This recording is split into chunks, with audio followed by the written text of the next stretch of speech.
Welcome, everyone. My name is Randy Howell with Trader's State of Mind, and I am so glad you're here. It's thank you. If here it is just a ugly day, it's rain, rain, rain, rain. We're getting weather from that hurricane in Florida, and it's just good to know that there's people out there, and we're all together, and we have something in common. We really want to take a look at what it's going to take to become the trader that you know is possible for you. So first thing is, let's just find out if everybody can hear me. If somebody would type in a Y for me and let me know that I'm being heard and rather than just talking. Okay, we got it. Thank you. Thank you.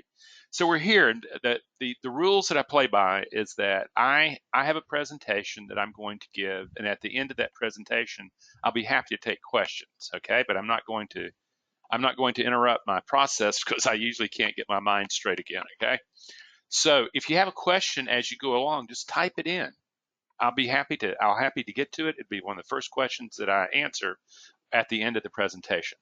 So with that said, and there will be also, this is going to be a recording. It'll be up tomorrow sometime, tomorrow on our website. So I would encourage you to study it and to work with it and to really begin to go, what is it going to take, huh? And then let's start here. Let's start here. And it's actually a pretty good question. Why do emotions keep crashing the party? You know what to do. You can talk theory, you can talk TA, you know your rules. And the problem is that when you get into trading, when you get into the heat, into the challenges of trading, you kind of lose your mind. And all of a sudden, you're no longer following your rules. You're no longer doing what you're supposed to be doing in order to be able to have an edge. And yet, man, you've invested heavily. Okay, you got all that knowledge, but something happens is that emotional storms keep erupting. And that's really what we want to look at is what is it about these things? It's that knowledge you have. You have it really, really good. You know how to do this stuff. And yet at the very time you need to use that knowledge, it's taken away from you by this erupting storm coming your way and blowing up the whole deal. The key is that this is about uncertainty. This is about not having control. And everything that you hear, particularly when people are getting into trading, basically saying, yeah, all you do is follow these rules, and it's something you can start printing money, and it's going to be okay. All you have to do is just leave your emotions at the door, pretend they're not there, and then all of a sudden, what you discover is, something, you can't do it. It's suddenly all that knowledge of trading that you possess is just simply swept away. Whether or not it's an entry and you keep looking for more confirmation, and then the trade slips by you, and then you get FOMO and going, oh my God, I just missed the trade. I need to get in. And all of a sudden you find the urgency, another storm cracks your head. Then you get in the trade and it starts going against you. It starts bouncing around in its range and you start feeling powerless and you go bananas. Or you hit profit. Worse than that, you hit stop and you take the stop off and you say, it's going to come back. It's going to come back. There's that, I don't want to lose. I don't want to lose. And all of a sudden you discover, oh my gosh, this is an endless hole that I can throw money into. I keep throwing good money after the bad. My rules tell me to put the stop and keep that loss small to trade another day. And yet here I am. I took that stop away and I moved it and I gave it some room. And now I feel like the gambler in a casino, taking a bet. Or you get to profit and all of a sudden there's this urgency. Oh my gosh, it could be taken away from me. It can take it away from me. I better take my profits while they're here. And all of a sudden you see those things go up and hit targets and beyond. And all of a sudden you go, what was I thinking? What was I doing? Well, you were in the middle of an electrical storm. Literally, that's what an emotional storm looks like in your brain. It's an electrical storm. Your brain is all this electricity, bioelectricity running around and connecting these trillions of neurons that have just massive amounts of interconnection with one another, and it just lights up, and before you know it, you're just taken out. So we know that's happening. And what I know is that a lot of people like to think that it's not going to happen to me, and then it keeps happening more and more and more to you, and you keep pushing, pushing, pushing, and ultimately the pushing, pushing, pushing doesn't help. What it does is it traumatizes the brain. From a brain's perspective, it traumatizes it, and suddenly all of a sudden you realize, oh my God. Then you start having that oh my God, you freeze right there before you can get in. So unfortunately, those emotional storms wipe out the rational mind needed for trading. And it really comes down to Q, the engagement of uncertainty, the emotional storm, which is actually the habit that you have of when you hit that uncertainty, that's the habit that has been established of avoidance or aggression pops up, and all of a sudden what you have is you have instinctual fight flight responses to something that you know that you need to have a very set standard practice of the way you handle things, and suddenly it's gone because the rational mind is no longer in control. What's happened, it's been hijacked, okay? And all of a sudden you're in fight flight. So most traders, even though they really, really, really want to be rational traders, what they are very emotional traders, and they don't know how to reprogram their responses to perceived uncertainty or threat. And the moment the brain experiences the uncertainty, it feels confused. And in confusion, it just goes bananas. And suddenly what you have is you have a direct signal to the amygdala and to the fight-flight response, and you're cooked. That's the emotional storm, friends. So let's take a look at this. And a lot of it, to be honest with you, if you were to design the worst case scenario, the worst nightmare that the brain would ever conjure up to have to experience and master, it would be day trading. Okay? Think about it. Your brain wants control. It wants control over outcome. It wants certainty. It wants to be right. And it wants to be able to predict consequence, catching it where that, catching the bottom, right? Okay.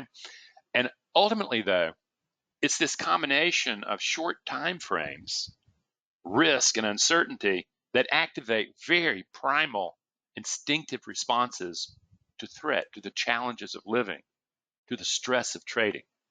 Okay? And like this graphic showing you, basically, all those things, other than the guy typing on the computer, possibly even trading, all those things, what you're actually looking at are you're looking at the ancestral brain and mind of the humans, of us Homo sapiens. And we still carry that very, very before we were Homo sapiens brain with us, and we carry that into trading. It's built for the jungle. It's built for danger. It's not built for probability. And that's the problem. And we're going, okay, the more stress, the more the primitive fight flight responses are going to become available and more probable. And they're inescapable, friends. No matter how hard you try to believe otherwise, look at your trading account. The only friend that you have is your trading account, and it's a tough one. Is your trading account is going to tell you the truth. You are actually seeing what beliefs you're projecting onto the markets, and if those beliefs are actually effective. And effective in trading means that you are extracting more capital out of the markets than you're giving back. That's the key. Otherwise, what if you're looking at the health of that trading account and you're going, something, it's not really there, what you're looking at then is the beliefs that you need to be really looking at. Some of those beliefs are learned in our family of origins, in our culture and circumstances. Others are just simply part of our evolutionary psychology. We bring cavemen with us into the trading world. There's no way to avoid that. And this is a good way of looking at it. Okay, if you take a look at this guy, this geeky looking guy driving his brain down the road, having a good time, thinking he's in control. Meanwhile, in the back seat, ignored, is this very primitive, instinctual caveman who has programmed responses to threats. And understand, that caveman ancestor of ours truly lived in a dangerous world. There were plenty of critters much bigger than him that wanted him for lunch. And he had to be very wary. Okay, therefore we have a tendency toward fear and anxiety. And when triggered, he went into action. Thinking wasn't really all there. I mean, that caveman guy is not thinking like the modern human does. It's not on the same level. And yet it's sitting back there, and all of a sudden the capacity to think is absolutely wiped out, and you're working on instinct, the way that a caveman would respond to emergencies and danger. Now, what does that look like, you know? And you realize that, okay, what that caveman wants in the back seat is he wants to control outcome. Or actually, if you were to do it in a neurobiological thing, he would want to control environment. Okay, same thing here. You would like to be able to control the trading environment. He also wants to be able to be right. Understand, for a caveman, our ancestors, to be wrong usually meant he was a meal for somebody else. So he really wanted to be right, and he did not want to lose, because that was death itself. And the other thing is, man was really, really good about being able to hook up basically events that happen and the consequences, and to see the pattern involved, see causality. Okay, and that would be a trader's tendency to believe that, you know, the potential of his setup, or the potential of a particular pattern, means something certainly. No, it means there's a probability of it. But understand, caveman thinks from a position of certainty. He lies to himself. Okay, your brain lies to you all the time, and the only thing that's going to be honest is your trading account.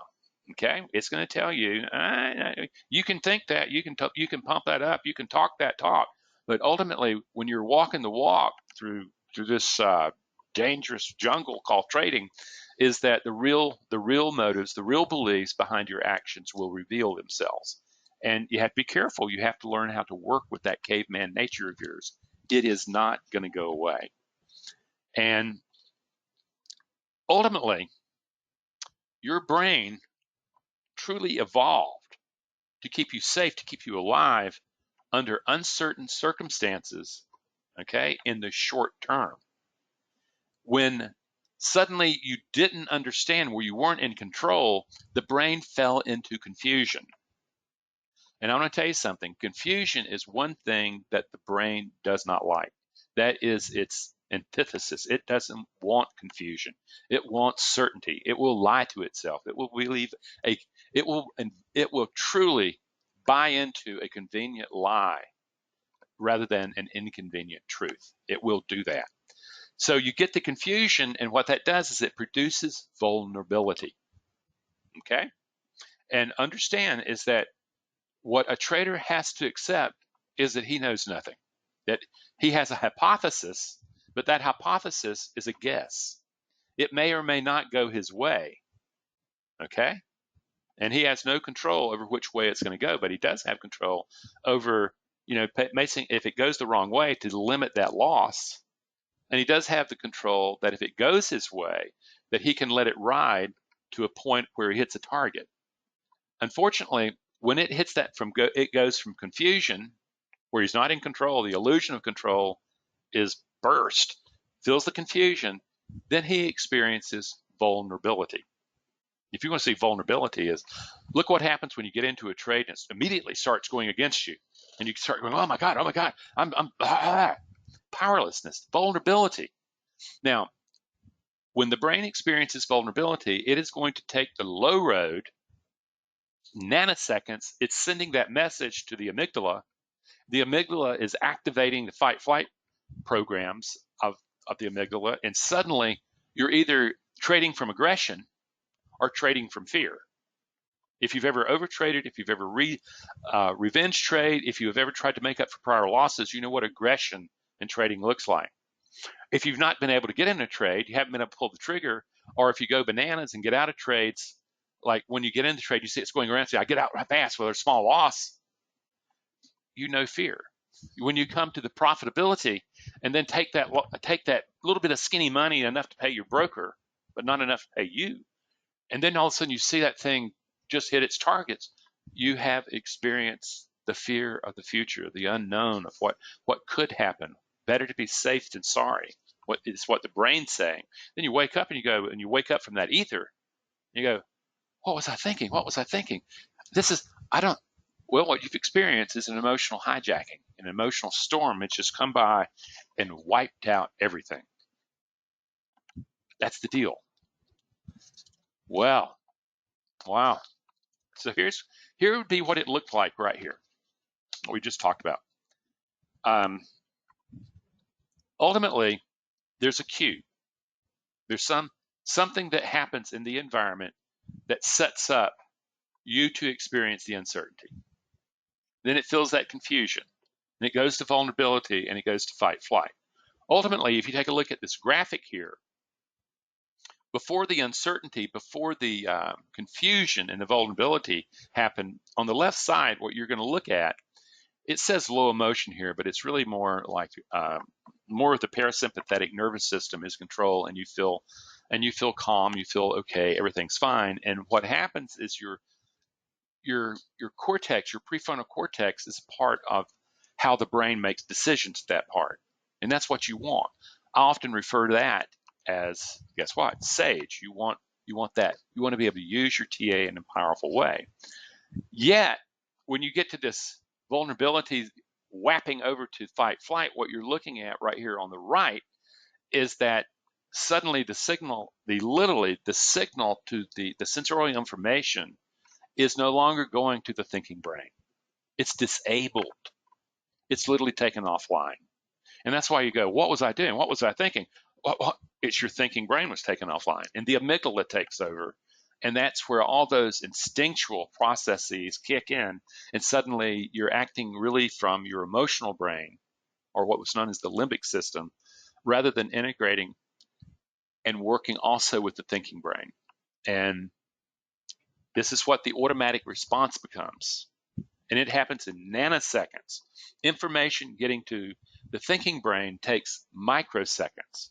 Meanwhile, in those nanoseconds, the chemistry, the emotion is already in the bloodstream, hacking the system apart and blowing you apart. And, basically, it's too late. The thinking brain can't stop the tidal wave at that particular time. And ultimately, it's interesting. Is what you discover is that in neurobiology, what we would say is that you have never experienced reality. Never. What you have experienced is a brain taking sensorial information of something that's never experienced itself, and it's creating a virtual representation. Okay? And that virtual representation, that interpretation of that sensorial information, if it's not under stress, no problem. But under stress, it can be lethal. And suddenly you start seeing it habituates the response if it has short-term survival value. Like, for instance, when you take the profits early, there's actually a sigh of relief. That's a dopamine squirt or endorphin squirt that says, oh, you got out, you got your money. Whew. To the caveman brain, that's the ticket. They survived the day. But to the thinking brain, the guy who thought he was driving the car by himself, what happened is the potential of trading has just absolutely flipped him. So what happens is once these habits are set, they actually start becoming beliefs about your capacity to manage the uncertainty found in trading. And there's the ticket, friends, is that you don't see these beliefs. They're limbic learnings. They're happening pre-verbal. Okay, they're happening pre-verbal. The thinking brain never acknowledges it. And literally, without your understanding, without your knowledge, the brain's locking you into a sense of reality that does not match up with the world out there. And you get locked into it, and you can't even see that you're locked in. Just things keep blowing up, and why does this always happen to me? It's like my neighbor has this saying, it's, Randy, if I didn't have bad luck, I wouldn't have any luck at all.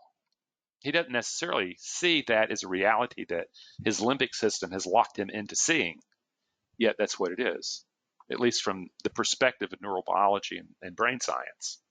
So we've gotten there, and the thing is you never see things as they are. You see things as they are. You also, there's another thing that has to be understood, is that the brain will only believe what the eyes show it. Okay, got that? Now, the corollary to that is the eye only shows the brain what the brain wants to see. This is where we deceive ourselves, is that the brain is being fed just simply what it wants to see, okay, by the eye, and the brain's thinking, I'm seeing what's out there. That's what I believe. No, you don't. Basically, the brain, from your caveman to basically that developmental coagulation of self, is in a position where it's saying, you know something, I am learning how competent I am to be able to manage the uncertainties of trading, of living, of the challenges of living. And often what you discover, if you're fear-based, is that you don't believe you're competent. If you're more aggressive-based, you come to believe that your performance actually is your mattering. If you make money, then you'll matter. And what if people treat, almost everybody that comes to me initially says, Randy, I want to make money. And I say, can you control that? And the answer is no. You can control the mind you bring into the performance. But right now, they see through the lens of making money. And ultimately, what really good traders discover, it's not about making money. It's not about winning or losing. It's about the mind you bring to perform, about controlling the emotional cocktail that produces the mind that engages the uncertainty of trading. That's what has to be seen. When you start waking up to that, you realize, wow, things are changing here. I'm beginning to understand how to maintain myself, maintain emotional sobriety as I'm trading and facing uncertainty. But it takes a lot. You have to begin to realize that, the truth is what I'm doing is I'm not seeing reality. I'm taking a brain that has biases, has assumptions, has implicit subconscious beliefs that the thinking brain doesn't know about, and it's making decisions long before the thinking brain ever wakes up to the idea that the caveman's in the back seat, and all of a sudden, boom, it's gone. This is what's been happening. How does it happen? How does it happen? Well, I'm going to show you, I want you to take a look at this graphic. And it's going to have a little bit of biology talk and a little biochemistry talk, okay? But ultimately, you have sensorial information coming in. That's what it says here is emotional stimuli. You're seeing stuff, you're feeling stuff, you're all that stuff, all those sensorial modalities are coming in, feeding into what is known as the thalamus. And here things get tricky, because right here at the level of thalamus, really quick and dirty decisions are made. It's like there's a traffic cop, okay, sitting there directing traffic. Based on history, based on your prior experience and beliefs, that traffic cop is going to interpret very, very gut level whether or not something is dangerous or something is opportunistic, okay? And if it's opportunistic and needs some thinking, what happens is that information is then sent to the thinking brain. And that's called the long road, okay? The long route, it's a high road. It's the one where the central nervous system is governed more by the new brain than by the old brain. And it plugs into the hippocampus, which is basically your interpretation of memory, to be able to say, okay, this is good. And it becomes a decision that you make, and it's derived from thinking. However, that takes at least of a quarter of a second for that information to get from the sensory thalamus to the sensory to your thinking brain. If that traffic cop, based on his experience in the past of danger and all that kind of stuff, views the information coming in as a threat, this is you reading your charts, and this is you getting into a real stressful situation where you're seeing the trade go against you, or you just all that stuff. Okay, and it's saying, oh my God, I'm in mortal danger. Because understand, this part of the brain, this limbic system we're talking about now, friends, it doesn't think. What it does is it produces limbic learnings based on its experience with the environment. And it learns how to either avoid, approach, or attack information, things in the environment. If it's fearful, if it can harm you, then it's going to avoid. It also can get aggressive simply because it thinks it's a food source, or it thinks it's being attacked and it's going to attack back, revenge trading. or approach. That's when you're going, well, okay, I'm going to see what the markets are going to give me. I'm going to be very patient. I'm going to be very calm. Okay. Well, in this case, we're talking about the information is interpreted quick and dirty as dangerous. The low road short circuits the thinking brain, moves it right over there to the amygdala, and it cranks up the fight flight response, and boom, you're gone. Fortunately, in the same way that disciplined impartiality is needed in response to encounters with uncertainty, most likely you have different programming, more like fight flight to encounters with uncertainty. The good news is that disciplined impartiality can be taught. What we have to get over, though, first is illustrated in this is that, here you have the emotional brain, that's the heart, and you're looking at the thinking brain, that's the poor, pitiful gray matter sitting there beat up. And ultimately, the heart, that emotional system is saying, hey, wait, what happens? I took care of this. The thinking brain didn't realize that we were in trouble, so I took him out. And then you have the communication going through the rest of the body about what you're going to do with it. That's really what we're really looking at. And we have to be able to train the brain not to trigger to those ancient instinctive practices. It's not easy, okay? It's not easy. I do not teach magic. I teach a process that trains the brain to move from a certainty-based primitive brain to a probability-based mind that can handle the randomness of the markets. That's what I ultimately do. But this is this response stuff just happened long time before cognition, and it colors your thinking about effective decisions, even when it's right in front of your face and you should be doing something else. You're not in control. You can learn to be in control of the mind, but it's not the willpower. Willpower is something that tires out, and the more you subject it to stress, and you have to continually muster up the willpower. There will come one moment under stress that the willpower cracks. Okay, and you have to be able to find something other than willpower to be able to hold and dampen the emotions down.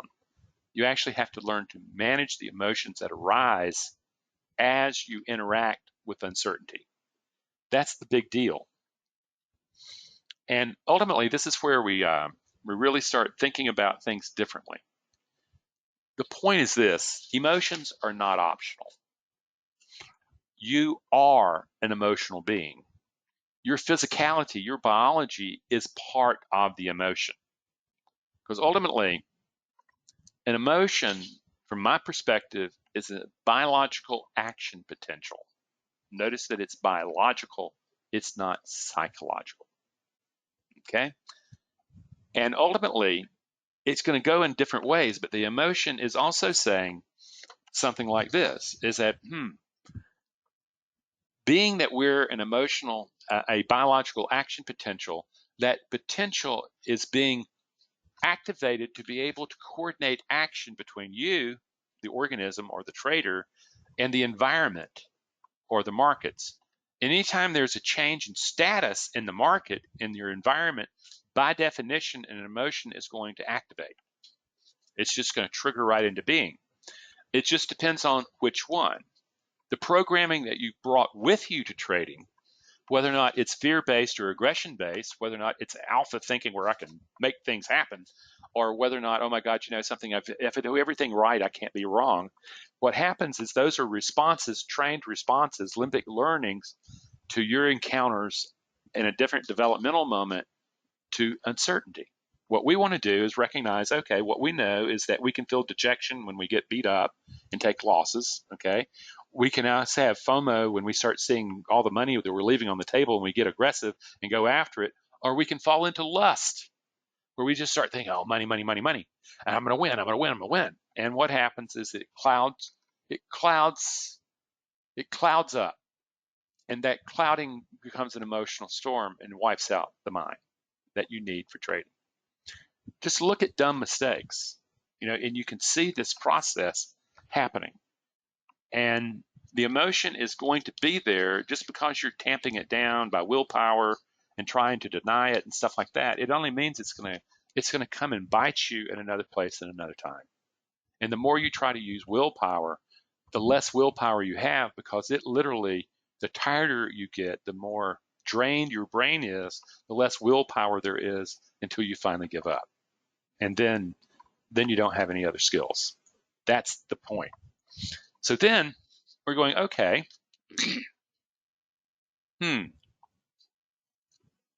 if I now understand that emotions are actually coordinating the relationship between the organism and the environment, we can begin to see, let's see the similarity. When you take a look at that illustration on the right, you're looking at our ancestors in open territory. They are very vulnerable. Take a look at the child that the mother is working with. Take a look at the man on the front left. You see that he's got a weapon. They're out in the open where they are most vulnerable. And both fear is present and potential aggression is present if a predator happens to show up on the scene. Yet, they're out in a field and they're looking for grain. They're hunter-gatherers. They're having to get out there and put themselves into a vulnerable situation. And then we start saying, okay, now let's flip that and say, what is it like in modern world? And all of a sudden you're seeing the ups and downs of the market, and this is just a market correction, this and that and the other. But what happens is that you might as well be activating that primitive caveman brain of yours, because basically now you're fear or aggression based, and it's going up and down, up and down. Am I going to fight? Or am I just going to lose my stuff? And ultimately, vulnerability, the motivation to avoidance. There's 4 sub motivations: run, hide, freeze, submit. Okay? With aggression, there is attack. You would know that as anger, trading from anger. The other of avoidance is trading from fear. And that's what all these perturbations happening in the market, they automatically are triggering emotions. Automatically. You don't have a choice about that. You do have a choice about which emotions and whether or not they're allowed to grow to where they take over the mind. That's where we have to recognize that we can't use that brain that those early Homo sapiens are using to explore their world. We can't use the same brain to explore the markets. It's just not going to work, and it's not going to be pretty at all. So the real question is, what emotional response activates with exposure to uncertainty? Which ones do that? It's easy to get the fight-flight response. Yet with training, you think about the military. What they do is they train their soldiers to activate completely different emotional responses to the chaos of war. You put me out in the midst of a war, and most likely I'm going to melt down and just become fodder. Yet with really proper training, literally the interpretation is completely different.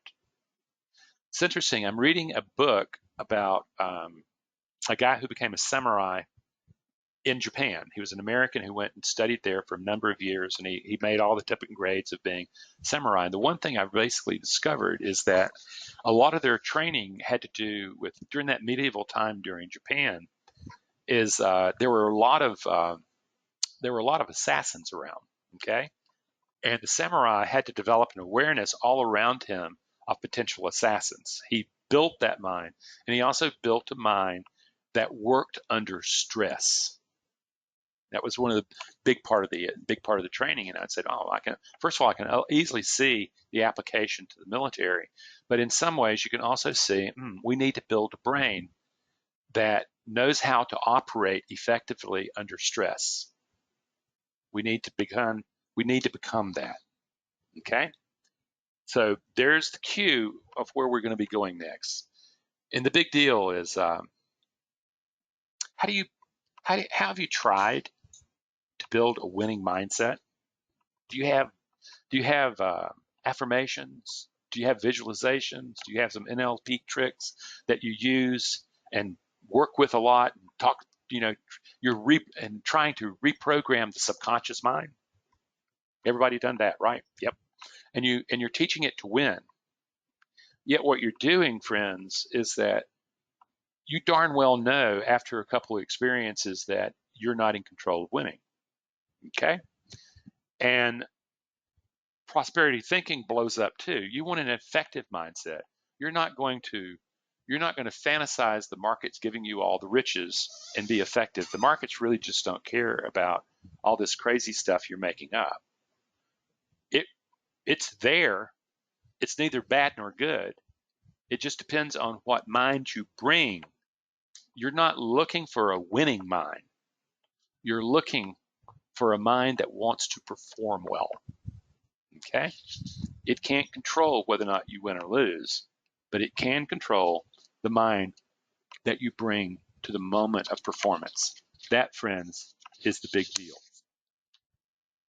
So, what happens the moment that you start trying to control something that you can't control? The brain experiences powerlessness. And that, guess what?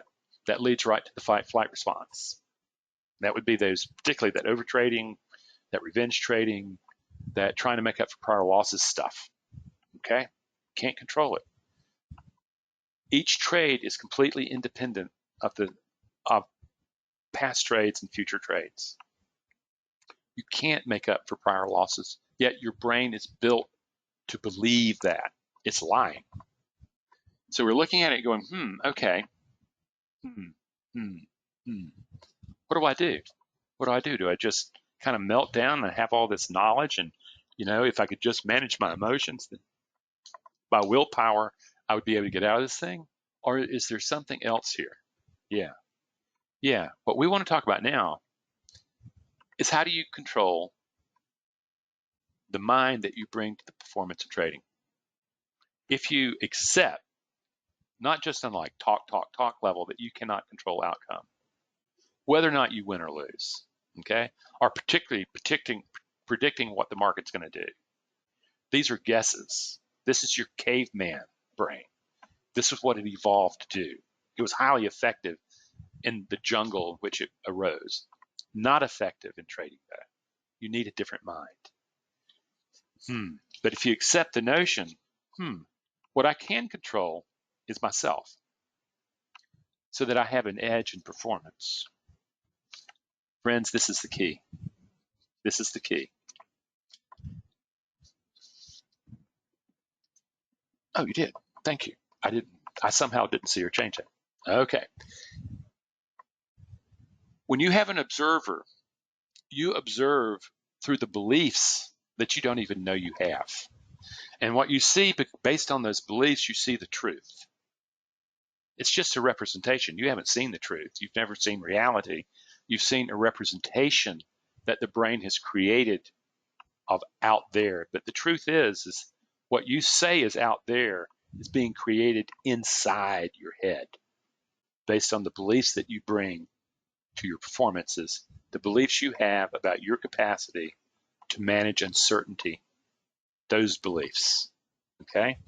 And you do not see and then believe, you believe and then you see. That's why people can just explain things away that's the craziest ways. So the very first thing that we want to do is say, something, once we accept that emotions are inescapable, how do we go about managing them? How do we regulate them? This is the big key. Most people don't even know that they are being, an emotion has activated and is arousing and is about to take over the mind. They don't even know it. The first assignment, and what I'm going to give you, is you're going to learn to look at yourself as you trade and begin to see that emotions are biological. They literally are on your face, they're in your body, and they take over your mind. And here, what we're also recognizing is this, is emotions, because they're biological, they also have a physical signature. For instance, when you're scared, when you're angry, you are going to either be holding your breath, cutting off oxygen supply to the brain, or you're going to be using only the top third of your lungs and kind of panting like that, fueling the fight-flight response.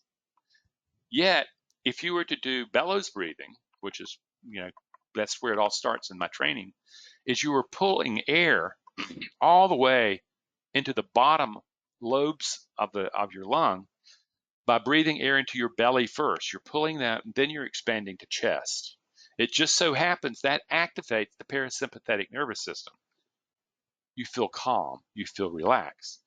And then you release that, and you start the process over again, where air to belly, expand to chest, hold, release. And then you release the tension in your body. You let it drain, drain, drain until you're loose and limp, like a sleeping baby. Now, you go, what, Randy? Yes, the way you breathe, the way you hold tension in your body is evidence of an emotion present and in the process of taking over your thinking brain. That's what I'm saying. It's not going to solve the problem and change the beliefs that are inside the head, but the point is unless you learn diaphragmatic breathing under stress, it doesn't do any good in the yoga studio, friends. It has to be done during trading, where you train yourself to diaphragmatically breathe to keep your arousal lower before it becomes a feeling and takes over the mind. Because when you feel an emotion, you are feeling, what you're doing is you're feeling the chemistry of the emotion in your brain and in your body. So I invite you tomorrow, when you're trading, get a mirror, better than that, get a video feed, and watch yourself trade and notice that you hold your breath a lot, you pan a lot, you hold tension in your forehead, in your jaws, in your neck, your chest, everywhere. And that is emotional arousal. And that you can, in fact, interrupt it. And with training, you can do it under pressure. That's the first big thing. The second thing, though, this is when it gets really interesting. We need a tool for being able to change and re-understand who you are. Here, what I say is that there is no final you. This thing that you call I, to me, is only a sliver of the potential living within you as possibility. Yet you're locked into a reality, okay, that basically keeps you jailed from greater possibility. And to do this, we're going to have to create something that is already there called the observing self. This observing self, and this is a good way of understanding mindfulness. On the left, what you look at, you're observing and you're totally consumed by your thoughts. You have not recognized that you do not have thoughts. They're having you. And then in the second frame, you're seeing that an observer has awoken and starts seeing all the conversations, all that internal commentary that goes on all the time in your brain. And you're going to be, it's separate from me. You don't have to fuse to that. Okay? No sound. Somebody said they can't hear me anymore. Would someone type in, if you can hear me, just type in a yes. And let's find out whether or not it's my problem or whether or not it's that particular person's problem. Yes, I can hear you. Okay. Well, good luck with that sound, okay? And yeah. So now we're looking at going, oh my gosh, the deal is this, friends, is the observer that mindfulness is actually a faculty of your humanness. It's one of the things that really, truly helps separate us from other animals. And here we can train it. We can train it so it steps back out of thought. It steps back out of belief. And you can train yourself so that you are no longer identifying with those thoughts, with those beliefs about who you are. Listen to the internal commentary in your head and you'll hear all this stuff going on. So that's the main thing. You have to develop this observer. And again, of course we do that. Then what we want to do is observe this inner commentary, and then we want to start freeing ourselves from it. Okay? Because there is judgment, there is temptation, there is criticism in part of that internal commentary going on inside. And I call that internal commentary. I call that the historical internal dialogue. And I promise you is that your brain is more like a neighborhood, okay, where rival parties are trying to take over. It's, of course, you have a lot of different aspects of the self, a lot of different motivations going on in your brain, that when that brain produces mind, suddenly what you have is you have a committee with lots of different voices running. No, you're not crazy. However, you fell into the deception that if you had a bunch of voices running around in your head that you were crazy. What a clever, clever, clever lie to tell the brain to tell you. The thing is you need to be able to see. To me, it is really almost like you're waking up and you're really in a boardroom that governs who you are. And you're beginning to realize that, oh my God, I've been asleep at the wheel and there's a mutiny going on. Because what you'll discover is this. You'll discover that there is what I call an inner critic living in your brain. It's destructive, okay? It's the one that criticizes you. It's the one that judges you. It's the one that convinces you that you're not enough, that you have to make money to matter, that you don't deserve good money. It's the one that convinces you to take the profit now rather than letting it ride to target. It's the one that says, oh, you're powerless, you'll never make it out of here. That one. The adapted voice is what I often call orphan. It is your fear-based or aggression-based behaviors, perceptions that saying I'm not going to make it, or I have to prove myself. I'm going to do this. I'm going to get that money back. I'm going to show you, or I'm just going to submit to the disaster that I am. I know that I'm never going to make it as a trader. Blah blah blah. That's going on inside your brain, whether or not you like it or not. It's going on inside the mind because now in the movement, in the miracle between brain and mind, somehow those emotional programs are given voice in your mind, almost like characters. And what you've got is you've got a boardroom where two different factions are duking it out, each trying to take you, the company called you, in different directions. One's very destructive, one's very constructive. And you have to wake up and start remanaging that so the constructive elements of the self are producing the mind that engages reality, engages the certain certainties, and steers you through the uncertainties of trading. And this is what I call your potential self, or the intentional mind. And ultimately, what you'll discover is this. One of the best movies I've ever seen for being able to show archetypes, basically the emotional programs in a symbolic way, has been Lord of the Rings. I mean, you think about the courage that it took to take the ring that was going to corrupt you and to take it to Mordor and throw it into lava. You think about the kind of growth that had to occur to go from a disgraced ruler family and to reclaim the sense of ruler, the leader. Think about the wisdom that was required to be able to see past what was seemed obvious. Think about the compassion that it actually took to be able to keep all this in take. And think about the struggle that was required. And another great movie for this would be The Gladiator. You begin to see that actors and actresses are portraying archetypal emotional programs, and that's what you're seeing, and seeing them alive. And the deal is, what you're looking for to build in your mind is the discipline of a ruler, the courage of a warrior, the self-soothing of a caregiver, and the impartiality of a sage. This is the emotional elements required to build the intentional mind that you need to take to the management of uncertainty, friends. It can be built, no doubt about it. And ultimately, the struggles are going to be there, friends. The struggles are going to be there. You can take a look at these two guys. They're squaring off. All the other committee members are looking, going, well, what are you guys going to do? And ultimately, you have to build that self that is prepared for the storms of life. That's what you do. The inner critic will, in fact, do everything under its power to rob you of that. You have to build it. You have to maintain it. And it just so happens in trading, it's necessary. So this is the brain that can be built, the mind that can be built from the brain. This potentiality, this possibility exists, okay? It's there. And it's literally having to say, you know something, I've been locked into this perception of reality that keeps me on the wrong end of success in trading. I need to build the mindset, that intentional mindset built for probability rather than certainty, and it can be done. This is the psychological edge that I need to realize the method edge that I already have. And ultimately, next please. Ultimately, it comes down to my buddy here.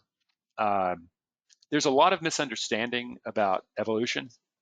It's not the survival of the fittest. It's not the survival of the strongest. What evolution favors is how you respond to change, how adaptive you are. That's the biggest power. And what I'm asking here is you've put yourself in a situation of having to rebuild, to readapt the mind for very different circumstances than you have been living. You're going to have to learn that if you're going to be successful. Typically, traders blow out their accounts 3 years, all their money in their accounts in 3 years, and are gone. They never understand. This is about adaptive. This is about being adaptive, changing the old for the new, because the old, no matter how successful it has been, it's not anymore. And friends, we can help you do that. We can teach you the tools that you need to be able to do that. And pretty soon, ultimately, if you're not convinced already, I really ask you to stay with the free stuff, maybe the book, where, I have lots of articles, lots of videos that talk about this stuff all the time. Really dig into this thing and look, kick the tires. Then get the free book, okay? Then at some moment you realize, I know that I'm kicking tires and I know this is head knowledge. And ultimately, the reason Randy's giving me all this head knowledge is because he knows that you have to train yourself to be able to take that head knowledge and make it performance knowledge, okay? Where it starts, and what I would ask you to really look at is the group course that when we start in January. And if I were you, I would be signing up now, because people make a big mistake by showing up the first day and they haven't been engaged with the materials of the course, because this course hits the ground running. If you've just got there a day or two before, you will not have done the kind of work required, because I'm there and we're going over the emotional regulation stuff and we're moving to mindfulness. This is something where most people get the group course and they do it. What's the form they take? They trade it at your own pace. And ultimately, a lot of people start a month, 2 months in advance in order to be prepared for the course starting, okay? Those are the people who do well. And I want to reward you if you do that, because what we're doing is we will give you something. If you go to my website, it's $200. We're going to give you that program on emotional regulation, okay? So check it out. And ultimately, it teaches you these very skills that you need to have. On the other hand, there's also the individual course. A lot of people end up taking that because they want to work directly with me, okay? And it's a much more comprehensive, a lot more personalized course. And yet at the same time, it's highly effective. Both are. It really comes down to, which one's best for me? Do I want the personal contact, the personal mentorship, or am I a little skinny on cash and I'm going to take the more basic course, and I'm going to learn this stuff. And the good news is you can take that course over again and you will have access to the materials for a long time. So friends, that's what I encourage you to do. And we've got 5 minutes, and I thank you for coming. And if you have questions, type them in and I will answer as many as I can, and I will try to get my bifocals working. But let's see. I don't know if there's any questions yet. Were there any questions? Okay. Well, we may just simply have a crowd who has no questions. That would be okay with me. So what I'm going to do is I'm just going to sit here and kind of start signing off. And if you have a question, type it in. But until then, I really encourage you to the experiment that I gave you with the breathing and stuff like that. Tomorrow, do that. Really look at your emotion as biological and look for the signature on your body, the tension and the way you breathe, as aspects of an emotion that you had no idea that you were having, okay? You just thought I was trading. And clenched jaws, holding your breath, and all that stuff. Look at that and say, wow. Then what happens is from there, I actually go to my website, take a look at these two courses we're talking about, and seeing is, something, am I going to be in charge of the adaptation that I need to become, what I need to become, okay? The designer of the self that trades, or am I going to allow natural selection to choose if I'm going to be dead meat and around in 2 or 3 years, or whether or not I want to become designer. So friends, I wish you well no matter what. I hope that you have a great life, and if you're an American, I wish you a great Thanksgiving. Here's a question. Okay, what do you suggest as a prescription for self-sabotage? There's no prescription of pill. That is literally learning how to regulate, learning how to observe, and discovering what in the world self-sabotage is all about. Because you're sabotaging yourself, and you will find core beliefs that you are going to have to basically belly up to, and master.